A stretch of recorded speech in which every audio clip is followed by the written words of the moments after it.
자, 이번에는 이제 조금 형식적인 측면으로 돌아와서 이 개요 작성에 대한 것을 좀 강조를 해볼까 합니다. 쌤은 애들한테 평소에 그렇게 강조합니다. 시험장에 가서 1시간의 시간이 주어지면 30분은 연습지에 충분히 구상을 하라. 그리고 나머지 30분은 집필을 해라. 보통 학생들이 이제 시험장에 들어가면 바로 그냥 제1감으로 파악되는 대로 글을 써버립니다. 문제가 생깁니다.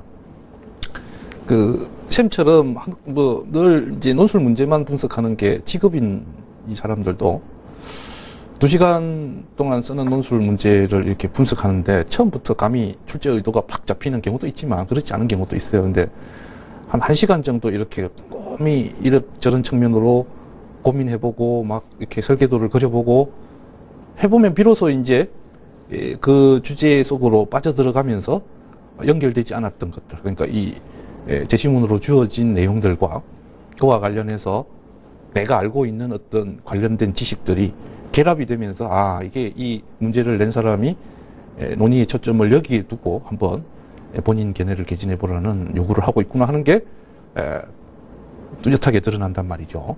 그럼 이제 수험생들은 이런 작업이 더 필요하다라고 봐야 되겠죠.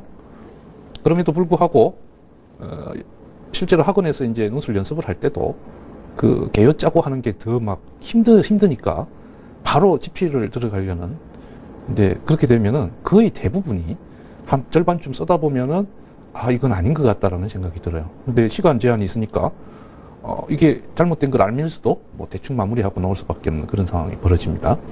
이거는 어떤 개요를 충분히 여러 가지로 짜봐야 되는 문제는 100번 강조해도 지나치지 않을 정도로 중요한 문제고, 사실은 논술 답안의 완성도나 이게 합격 답안이 될 수 있겠다. 참 이 학생은 이 주제를 짧은 시간 안에 여러 가지 각도에서 고민을 해봤구나. 그리고 이 학생은 어떤 경우에라도 이렇게 뭐 감정적으로 아니면 자기 왜곡 좀 편협한 시각에서 단정하는 학생이 아니라 가능한 모든 경우의 수 그리고 여러 각도에서 문제를 조망할 수 있는 그런 사고의 습관이 형성되어 있구나. 이걸 또 보여줄 수 있는 방법이기도 합니다. 그래서 개요를 가급적이면 좀 정확하고 세부적으로 짜는 게 좋습니다. 대충 제목만 적어놓고 쓰다가는 반드시 중간에 이거는 꼭 집어넣어야 될 내용인 것 같은데 앞에 쓴 내용하고 안 맞아서 패착을 두는 경우가 발생하지 않도록 저한테 이렇게 훈련을 받고 간 학생들도 시험장에 가면 한 5분만 지나면은 주변에서 그냥 다다다거리면서 쓰는 소리 때문에 수험생들이 나의 가르침을 받은 학생들도 그거를 충분히 못하고 그냥 나도 빨리 해야 될 것 같은 마음 때문에 서둘러서 쓰고 나오고 한답니다. 근데 문제 내는 사람은 여러분보다 훨씬 지적 수준이 높은 사람이 점수를 차별화시키기 위해서 함정도 파고 힌트도 주고 한 이런 문제 상황을 5분 만에 캐치를 하고 쓴다? 그거는 문제를 제대로 이해하고 쓴 게 아니라 자기 마음대로 오해하고 쓴 불합격 답안이 될 가능성이 매우 높습니다.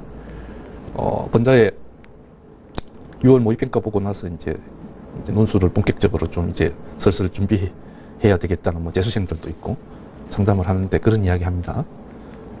내가 논술을 잘 썼다고 생각하는데 점수는 뭐 엉망으로 나와. 이게 논술이 과연 제대로 채점이 되는 거냐?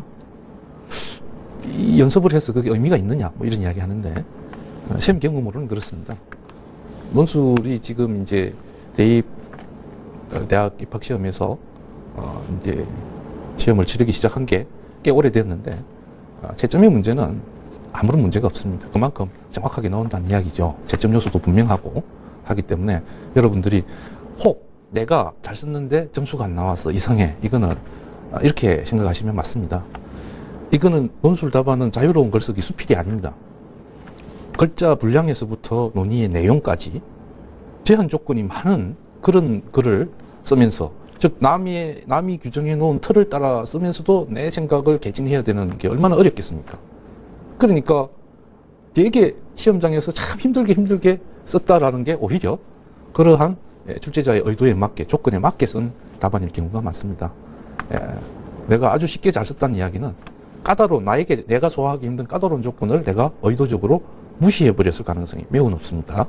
그래서 그걸 방지하기 위해서라도 개요표를 상세하게 짜보고 제3자가 되어서 또는 채점관이 되어서 자기가 쓴 개요표대로 답안을 작성했다 했을 때 이게 과연 영향가 있는 답안인지 아닌지 스스로 점검해보고 앞뒤 내용에 모순은 없는지 중간에 들어가야 될 내용이 누락되지는 않았는지를 객관적으로 보고서 추가할 것 추가하고 바꿀 거 바꾸고 해가지고 완성도 높게 해야 비로소 읽는 사람도 고심을 많이 한 답안이군 이렇게 느낌이 온다는 걸 말씀을 드리고요.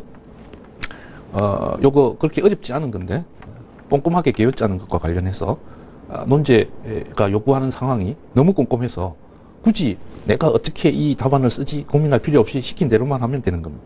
그러니까 개요 작성의 중요성을 조금 더 우리가 좀 한번 확인할 수 있는 그런 논제입니다.